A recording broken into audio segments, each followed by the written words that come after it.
जो चीज कभी खत्म ना हो, बढ़ता जाए, उसको अक्षय पात्र भी कहते हैं।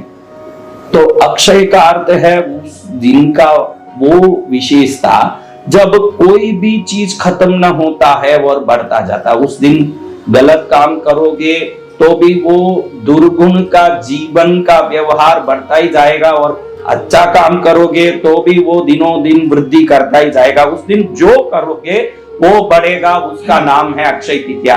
शुभ अक्षय या अशुभ अक्षय नहीं है, अक्षय है, यानी जो है वो क्षय होगा नहीं और बढ़ता जाएगा। आजकल देखो ये ज्वेलरी दुकानों के ऐड और मीडिया का ऐड के द्वारा इतने सारे दुनिया में आकर्षण बढ़ चुके हैं कि लोग गरीब से गरीब उधारी लेके भी उस दिन 1 ग्राम सोने का सिक्का, उधारी लेके भी 5 ग्राम का चांदी का सिक्का कुछ न कुछ खरीदते, उधारी लेके भी करते हैं। और आदमी दौड़ता आज धनतेरस है, आज अक्षय तृतीया, कुछ न कुछ खरीद ले। ये सबसे बड़ी गलती है कि उस दिन आप कुछ भी खरीदो, धनतेरस हो या अक्षय तृतीया हो, क्यों नहीं खरीदना? क्या इसमें गलती? अक्षय तृतीया का अर्थ है आप जो करो वो बढ़ता जाएगा। आपने जो सोना खरीदा, चांदी खरीदा, ये दोनों चीज पैसा खर्च करके खरीदा है।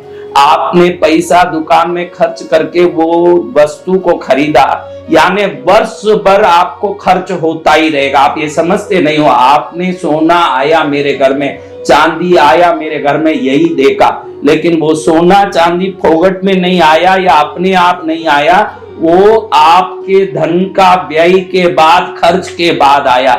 तो अक्षय तृतीया के दिन या धनतेरस के दिन जो भी चांदी सोना खरीदते हैं वो वर्ष भर खर्च करने के बाद ही वस्तु की प्राप्ति करेंगे। तो करना क्या चाहिए? बहुत बढ़िया उपाय इस वीडियो में बताने वाला हूं, उसका वैज्ञानिक कारण भी आपको बताने वाला हूं कि करना क्या चाहिए। सबसे पहले अक्षय तृतीया का महत्व क्या है ये देख लें हम। सुदामा जी थोड़ा सा पोहा लेके भगवान कृष्ण का दर्शन करने जा रहे हैं, और भगवान कृष्ण उस थोड़े से पोहे से प्रसन्न हो गए और सुदामा जी को बहुत बड़ा महल और बहुत बड़ा सुख और धन वैभव का आशीर्वाद दे दिया। जब सुदामा जी अपने घर गए तब मालूम पड़ा कि इतना बड़ा महल और इतनी व्यवस्थाएं प्रभु ने मेरे लिए कर दी। जिस दिन प्रभु ने ये पूरा आशीर्वाद का भरपूर कोठा दिया था, वो दिन अक्षय तृतीया का दिन है। आप ध्यान रखना, सुदामा जी ने पोहा दुकान से नहीं खरीदा था, उनके पास घर में था, और उनको ये इच्छा भी नहीं थी कि मैं प्रभु से कुछ मांगू। मांगने की इच्छा से दूर, स्वार्थ की इच्छा से दूर, अपनी पत्नी के आग्रह के कारण, बच्चों के जीवन की दुर्दशा के कारण बड़े दुखी होकर के सुदामा जी प्रभु तक पहुंचते हैं। उनके मन में तो यही लालसा है कि मेरे बाल्यकाल के मित्र जो वसुदेव भगवान है उनका दर्शन हो जाएगा, इसी बहाने उनके चरण का दर्शन हो जाएगा। वो तो इसी खुशी से जा रहे हैं, उनके मन में है कि मुझे प्रभु का दर्शन होगा, मुझे प्रभु का आशीर्वाद प्राप्त करने का अवसर मिलेगा। वो लालसा से वो जा रहे हैं। वहां जाके थोड़ा सा पोहा उन्होंने दिया प्रभु को। उस थोड़े से पोहे के बल पर प्रभु ने उनको कुबेर जैसा धन वैभव का स्वामी बना दिया। ध्यान रखना, अक्षय तृतीया किसी वस्तु को खरीदने का दिन नहीं है, सुदामा की तरह प्रभु के प्रति भक्ति दिखाने का दिन है। उस दिन भक्ति करें हम। दूसरा, उस दिन एक अनोखी घटना हुई। वो क्या घटना? महालक्ष्मी जो अनंत युगों से तपस्या कर रही थी, उस तपस्या के प्रतिफल से भगवान नारायण ने अपने हृदय में महालक्ष्मी को निवास करने स्थान दिया। वो जो महालक्ष्मी शाश्वत रूप से नारायण के हृदय में निवास करती है, वो निवास करने का दिन भगवान ने जब दिया वो अक्षय तृतीया का दिन था। उसी दिन भगवती महालक्ष्मी प्रभु के हृदय में पधारी निवास करने, यानी अक्षय तृतीया का दिन कोई तपस्या का दिन है। उस दिन आप तपस्या करोगे, प्रभु प्रसन्न होकर अपने हृदय में आपको स्थान देंगे। वो दिन है, वो कोई सोना चांदी खरीदने का दिन नहीं है। ये ज्वेलरी वालों के एडवर्टाइजमेंट आकर्षणों से आपको बाहर आके असली अक्षय तृतीया क्या है और अक्षय तृतीया मनाया जाता था क्यों, इस पर ध्यान देना चाहिए। जो अक्षय तृतीया आज विकृत हो चुकी है। अब तीसरी बात, भगीरथ जो अपने पूर्वजों को प्रसन्न करने के लिए, पूर्वजों को सद्गति देने के लिए, पूर्वजों के जीवन का उद्धार करने के लिए गंगा माँ को धरती पर अवतरित करने के लिए एक पैर पर जो खड़े होके तपस्या किए और माँ गंगा पृथ्वी पर आकाश से अवतरित होके प्रभु शंकर के जटा पर प्रस्तुत हुई, वो दिन धरती पर जब गंगा अवतरित हुई वो दिन भी अक्षय तृतीया का दिन है।